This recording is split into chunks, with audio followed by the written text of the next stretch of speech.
You guys, every one of us have a public self and we got a private self. And when there's a disconnect between the two of those, that's when there's pain in the heart of a man and a woman. So we can look good, we can be apparently doing well in our marriages and our families. But many times when there's that separation, there's pain going on at home. And so I'm working full-time, teaching graduate school, working on my doctorate, and been in school for, 12, 13 years. And there was just a disconnect in our family. Now, we don't want you to raise your hands or high-five your wife or anything, but, some of you know what that disconnect's like. And who we appeared to be was different than who we really were. I loved Barb. She loved me. But you know what? There was just this wall up between the two of us. And the wall around us that guarded the heart and protected our family was diminished. So we were at risk. We were just trying to push through and try to make it through this incredible 2, 3, 4-year process. And I had buddies in my life that I would meet with weekly. We call it kind of a support group or an accountability team, and they would ask me how I was doing. And I'd say, I'm doing fine. I wasn't doing fine. I was dying. I was hurting. Barb was hurting. My pastor asked me, Gary, you doing okay? And I'd say, yeah, I'm doing okay. I was lying to him. And my dad asked me, and I'm most ashamed of that because he loves me, and he would just say, son, how are you juggling this? And I said, Dad, I think I'm okay, and I wasn't okay. But the one person I couldn't get past was my daughter. She was 5 years old. She's 39 now, so that's how long ago this was. But she was 5 years old, and I was sitting in the chair working on my dissertation, and Sarah came into the room, and she had a piece of paper rolled up in a scroll, and she had some yellow yarn around it, and she had the same yellow yarn around her pigtails. She had strawberry shortcake shoes on, a little Cabbage Patch doll named Nellie under her arm. And she comes into the room, she goes, Daddy, can I show you a picture I drew of our family? Daddy, can I show you a picture? And being the loving, tender, nurturing father, I said, not right now. Now, you guys wouldn't have said that, but I did. And then I said, come back in an hour. And 5-year-olds, they have no sense of time. So about 3 minutes later, Daddy, can I show you my picture? And I'm ashamed of what I did. But I remember there was a table, it was a particle board table, sitting next to my chair. And I hit this table. And then I said something really stupid. I said, doesn't anybody appreciate me? Here I am working my butt off, and I'm going to school, and then she started to cry. And I thought, now you're being kind of hypersensitive. Does anybody want their money back right about now?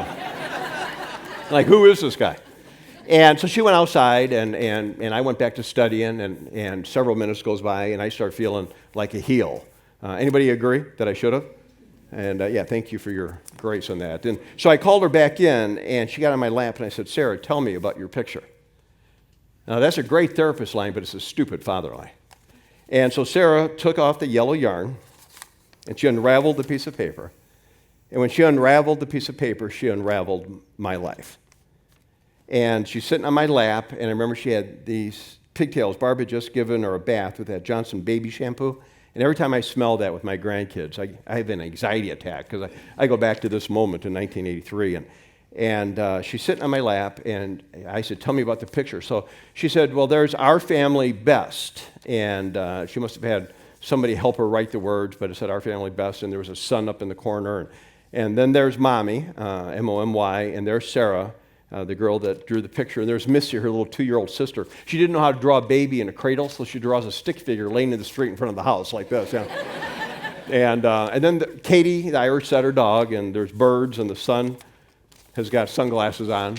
And I said, Sarah, this is a great picture. And I said, let me hang it up on the fridge, and every night when I come home at 11:30 at night, after helping all those people, I'll look at that picture when I eat my dinner. So I hung it up on the fridge and went back to studying, and something began to gnaw at me. And you know what it is. And I go to the window and go, Sarah, come back in here and show Daddy your picture. And she comes back in, and she said, Daddy, don't you like my picture? And I said, well, honey, I like your picture. I said, but there's Mom, there's you, there's Missy. Where's your dad? And she looked at me and she said, you're at the library studying. You're at the library.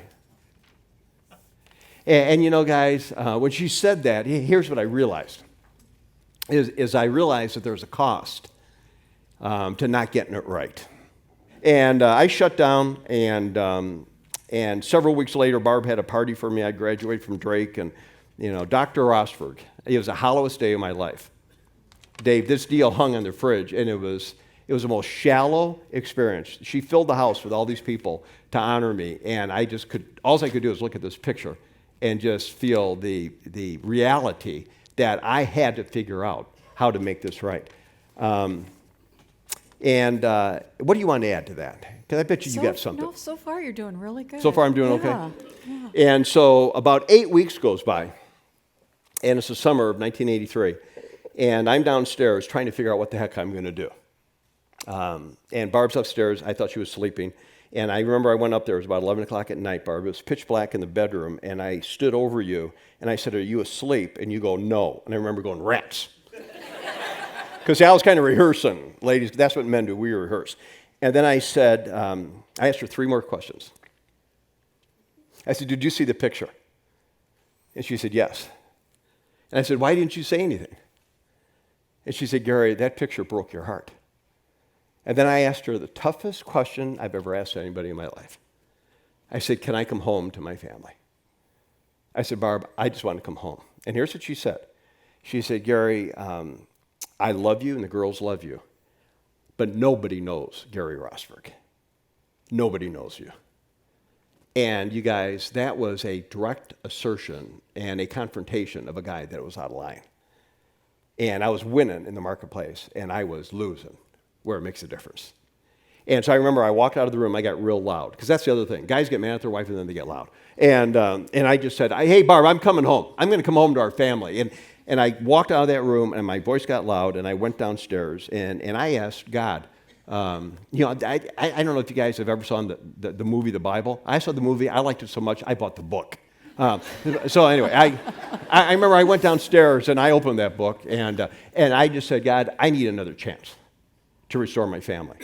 And so 2 years later, Missy, our youngest daughter, who's now 37, lives in Chicago. She's got these 4 kids and incredible marriage and husband. Comes into a room, and I'm doing something. She said, Daddy, I got a present for you." I said, "Cool, what is it?" She said, "It's a picture of our family." I said, "I don't do pictures of our family. Give me a lobotomy or kick me in the groin, but do not give me another one of those lousy pictures. I'm still in therapy over that picture." And she gave me a picture, and this is the picture. And I'm in the middle of that picture. And Mommy, you notice Barb doesn't have any legs, and there's deep psychological meaning behind that. And for $130 an hour, I'll tell you what it is. But I'm in the middle of that picture, you guys. And that's 1985. And the pencil drawing, the original, hangs in my office, where I write and speak and help folks.